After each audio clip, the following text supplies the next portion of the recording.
সুতরাং যে কথা বলছিলাম, স্বাধীন দেশে স্বাধীনভাবে আমরা কথা বলতে পারছি, কথা শুনতে পারছি।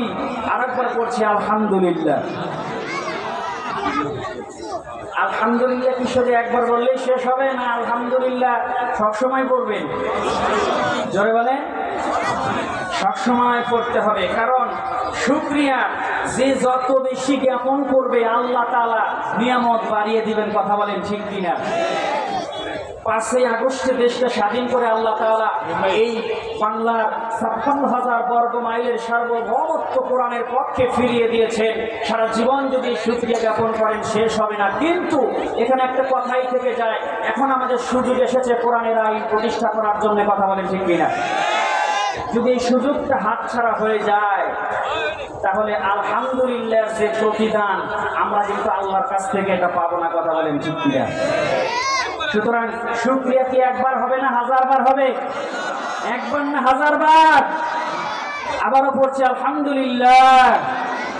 আল্লাহ তোমার দরবারেতে হাজার শুকরিয়া, আল্লাহ তোমার দরবারেতে হাজার শুকরিয়া, সৈরাচার পালাইছে দেশটা সারিয়া, হাসুয়া পালাইছে পাল্লা সারিয়া। ঠিক কিনা ভাই? খুশাখুশি দেওয়া যাবে না। 15টা বছর আমরা কথা বলি নেই। 15টা বছর বিএনপির নেতাদের নির্যাতন করেছে, ঘরে ঘুমাইতে দেয় নাই। কথা বলেন ঠিক কিনা? 15টা বছর জামাতের নেতাদের ঘরে ঘুমাইতে দেয় নাই। কথা বলেন ঠিক কিনা? নাম ধরে ধরেই শুধু তারা বলে নাই, তারা নাম ধরে বলেছে, গ্রেফতার করেছে, জেলখানায় এনেছে, নির্যাতন করেছে, আয়না ঘরে মানুষ মেরেছে। কথা বলেন ঠিক কিনা? এখন আপনার নাম ধরলে যদি কেউ কষ্ট পায় তাহলে মনে করবেন যে ওইটা আমলিকের 5 আটা গোলাম। কথা বলেন ঠিক কিনা? আল্লাহ তোমার দরবারেতে হাজার শুকরিয়া, সৈরাচার পালাইছে দেশটা সারিয়া, সকলের মুখে হাসি আসছে ফিরিয়া। ঠিক কিনা বলেন? কোথায় আমলিক, কোথায় হাসু আপা, কোথায় গেল স্বামী মুসলমানের গরম গরম কথা? ঠিক কিনা? বক্তব্য দেয়, খেলা হবে, খেলা হবে। আমরা বলছি আসো খেলবো, কিন্তু মাঠে তো খেলার লোক নাই। কথা বলেন, কথা বলেন, কথা বলেন।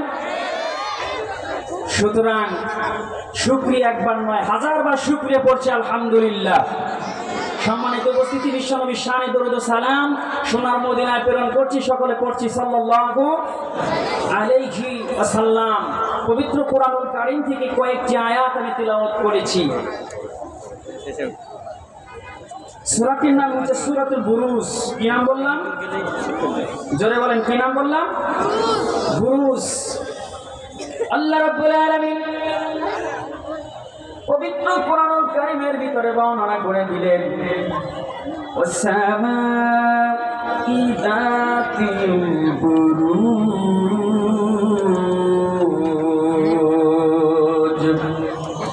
বুরুজ, আসসামা'i যাতিল বুরুজ। বুরুজ শব্দের অর্থ হচ্ছে চন্দ্র এবং সূর্য, তাদের একটা চলার পথ আছে না নাই? রাস্তা আছে না নাই? তাদের চন্দ্র এবং সূর্যে অবস্থানের যে রাস্তাটা, স্থল, এটার নাম হচ্ছে কি? কথা বলেন। বুরুজ। আল্লাহ তাআলা 4টে কসম খেয়েছেন। কয়টা? জোরে বলেন, কয়টা? 4টে কসম আল্লাহ রাব্বুল আলামিন করেছেন।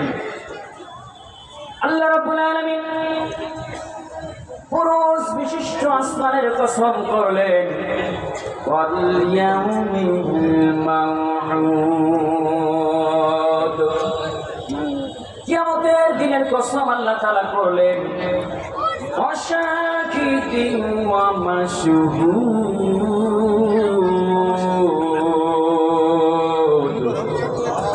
একটু জোরে বলা লাগবে আল্লাহু আকবার। আল্লাহু আকবারের ধ্বনি তো আপনাদের মুখে নাই, মনে হচ্ছে 5 তারিখের আগের মাহফিল। এখনই যদি ঘুমায় যান, এতদিন পরেই আছে, কোরআনের আইন প্রতিষ্ঠা করবেন কেমনি? কোরআনের আইন প্রতিষ্ঠা না থাকার কারণে 15টা বৎসর আপনারা নির্যাতিত হয়েছেন, নিষ্পেষিত হয়েছেন, জেল খেটেছেন, জরিমানা দিয়েছেন, জুলুমের শিকার হয়েছেন, নির্যাতিত হয়েছেন। কথা বলেন ঠিক কিনা? এখনো যদি কোরআনের পক্ষে মুখ না খোলেন, কোরআনের পক্ষে না থাকেন, কোরআনের পক্ষে আওয়াজ না দেন, তাহলে আপনাদের কপালে যে কি আছে আল্লাহই ভালো জানে। কথা কম ঠিক কিনা? রাগ করতেছেন? রাগ করতেছেন? রাগ করার কোনো কথা বলি নাই। আল্লাহ তাআলা বলছেন বুরুজ বিশিষ্ট আসমানের কসম, 2 নম্বরে কিয়ামতের দিনের কসম, যেই দিন আমলি, বিএনপি, জামাত, জাতীয় পার্টি, জাসদ প্রত্যেকটা দলের মানুষকে যেই দিন আল্লাহর কাছে দাঁড়াইতে হবে, ওই দিনটার নাম কি? জোরে বলেন কি নাম? হাসরের দিন। ওই দিনের কসম আল্লাহ তাআলা করলেন। এরপরে অশাহিদি ওয়া মাশহুদ, আল্লাহ তাআলা আরাফার দিনের কসম এবং জুমার দিনের কসম খেয়েছেন। সুবহানাল্লাহ। কয় দিনের কসম? কয়টা কসম? 4টা। 4টা কসম খাওয়ার পরে আল্লাহ তাআলা বলতেছেন উতিলা আসহাবুল উখদুদ।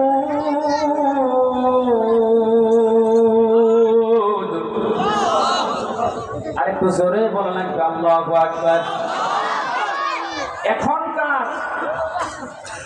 আজকে থেকে শুরু করে নয়, 5ই আগস্টের পর থেকে দেখছি যে মানুষের মুখের আওয়াজ কিন্তু বাড়ছে। আপনার এরকম যদি আওয়াজ দেন, প্রধান বক্তা আসার পরে কিন্তু অসন্তুষ্ট হয়ে যাবে। কথা বলেন ঠিক কিনা? সুতরাং এখনই গলা ক্লিয়ার রাখেন, যাতে করে আমরা তাদেরকে ডাকলেই কাছে পাই। কথা বলেন ঠিক কিনা? আল্লাহ তাআলা এই তৌফিক দান করে দিক। কারণ এতদিন যদি স্লোগান হয়েছে লিল্লাহে তাকবীর, আওয়ামী লীগের কিছু নেতারা এরা কটূক্তি করেছে এটা জামাতের তাকবীর। কিসের তাকবীর? কিসের তাকবীর? এটা জামাতের তাকবীর। অনেক জায়গায় তাকবীর দিতেই পারে নাই, তাকবীর দিলেই তো ওনাদের চান্দি গরম। কথা বলেন ঠিক কিনা? এখন এসে ঠেকাও তাকবীর। এই বাংলার জমিনে ডক্টর ইউনূসের কাছে আমরা আবেদন করতে চাই, এই বাংলার জমিনে সূর্য উঠবে যতদিন, এই বাংলার জমিনে যেন জয় বাংলা স্লোগান না হয়। কথা বলেন ঠিক কিনা? বাংলার জমিনে সূর্য উঠবে যতদিন একটাই স্লোগান থাকবে, লিল্লাহে তাকবীর, লিল্লাহে তাকবীর। কোরআন আছে যেখানে, বিশ্বনবীর সুন্নাহ যেখানে, গান বাজনা যেখানে,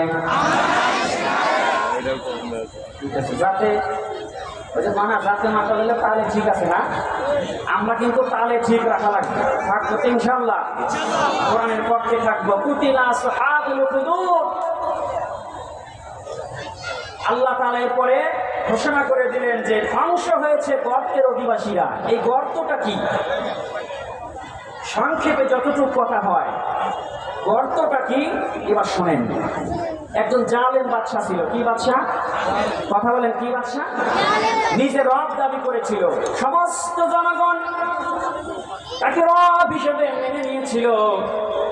ওই সময় বিশ্বনবী সাল্লাল্লাহু আলাইহি ওয়াসাল্লাম দুনিয়াতে আসার 90 বছর আগের ঘটনা। কতদিন আগের? 90 দিন আগের ঘটনা। বিশ্বনবী সাল্লাল্লাহু আলাইহি ওয়াসাল্লাম যখন দুনিয়ার জমিনে আসেন নাই, এই জালেম বাদশা সমস্ত জনগণকে বুঝিয়েছিল আমি তোমাদের আল্লাহ, আমি তোমাদের খোদা, আমি তোমাদের রব। জালেম বাদশা ক্ষমতা ঠিকানোর জন্য যেখানে যা করা লাগে তাই করেছে। ঠিক হাসিনার মতো। আছে না নাই? জোরে বলেন আছে না নাই? ক্ষমতায় টিকে থাকার জন্য দেশের সমস্ত মানুষ মরে যাক, আমার সমস্যা নাই, আমার সিয়াল লাগবে। এই কথা বল না কেন? আল্লাহ কয় 41 সাল পর্যন্ত চেয়ারে তোমাকে রাখছি, লাঠি মেরে একেবারে দাদার বাড়ি পার করে দিচ্ছি। কথা কন, কথা কন, কথা কন। আছে আছে আছে। এটা তো বেঈমান মা, সব বাচ্চাদেরকে রেখে উড়াল দিয়ে চলে গেছে দাদার কাছে। তোরা মর, আমি তো বাঁচব। কথা কয় না কেন? এই কথা কয় না কেন জনগণ? এইবার এই জালেম বাদশা, তার একটা জাদুকর ছিল, সে প্রবীণ বৃদ্ধ হয়ে গেছে। সময় কোন সংক্ষেপে একটা কথা বলছি।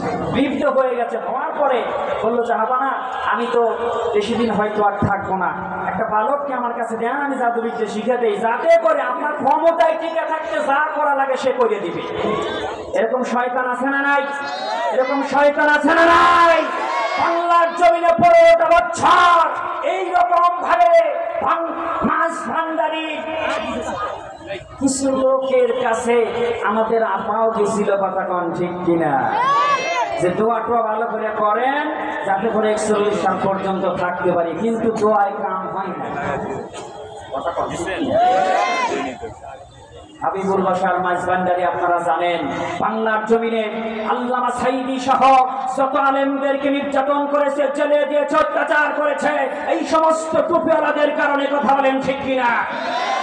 আজকে যদি ওই সমস্ত টুপিওয়ালাদের জনগণ পায়, কি যে করবে আল্লাহই ভালো জানে, ঠিক না? ঠিক। এইবার শিখানোর জন্য একটা বালক চলে আসে, রাস্তা দিয়ে যাতায়াত করে, বাড়ি থেকে যখন যায় হঠাৎ করে দেখছে একটা খ্রিস্টান পাদ্রী আলোচনা করতেছে। কার আলোচনা? আল্লাহর আলোচনা। জোরে কোন সুবহানাল্লাহ। ঈমান এনেছে কার উপরে? ঈমান এনেছে আল্লাহর উপরে। এইবার এই ছোট্ট বালক একদিন, 2 দিন, 3 দিন আলোচনা শুনলো, শোনার পরে তার মনটা গলে গেল, ঈমান আনয়ন করলো খ্রিস্টান পাদ্রীর কথা অনুযায়ী, আল্লাহর উপরে বিশ্বাস স্থাপন করলো। বিশ্বাস স্থাপন করার পরে চিন্তা করলো, আমার জালেম খোদাই ঠিক না এই পাদ্রীর আল্লাহ ঠিক, আমার পরীক্ষা করার দরকার আছে না নাই? রাস্তায় বিশাল বড় একটা প্রাণী, তাফসীর এসেছে বিশাল বড় একটা প্রাণী রাস্তা আটকে শুয়ে আছে। এবার চিন্তা করলো যে আমি একটা ঢেল আল্লাহর নামে ছুড়বো, যে আল্লাহর গোলামি করে ওই পাদ্রী, জোরে বল সুবহানাল্লাহ।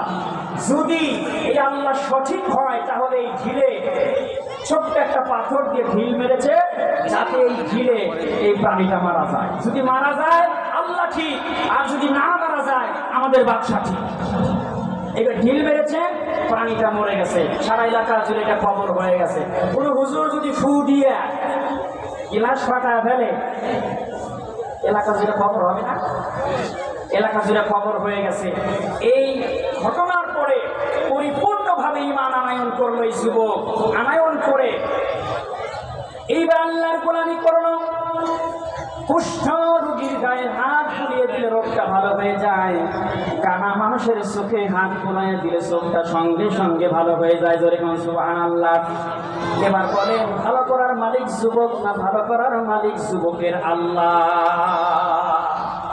আল্লাহ। এই খবর চলে গেছে বাদশার দরবারে। বাদশার দরবারে একজন মন্ত্রী ছিল, অন্ধমন্ত্রী। কি মন্ত্রী? অন্ধমন্ত্রী। খবর পাওয়া চলে গেছে এই যুবকের কাছে, যাওয়ার পরে চোখটা ভালো হয়ে গেছে।